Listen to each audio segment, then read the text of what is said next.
Les répercussions climatiques redéfinissent les enjeux économiques et commerciaux du détroit de Bering. La fonte des glaces favorise les activités humaines et la navigation. On l'observe notamment par la naissance de routes maritimes du Nord qui permettent le développement de la Russie, de l'Alaska et des façades maritimes proches du détroit. Un goulot d'étranglement se forme avec les flux maritimes qui se dirigent vers le nord.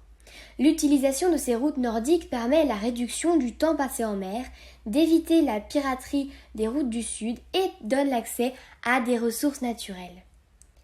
Ainsi, d'autres pays sont donc intéressés par le développement de cette nouvelle zone économique et commerciale.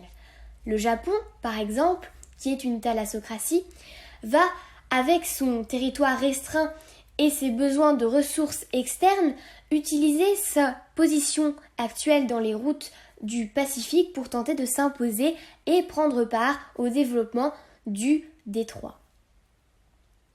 Si l'on zoome maintenant sur les relations des deux grands, la Russie et les États-Unis, on observe certaines tensions face notamment aux revendications des espaces maritimes. Au contraire, des liaisons sont en train de se créer avec le projet par exemple d'un tunnel reliant la Russie à l'Alaska.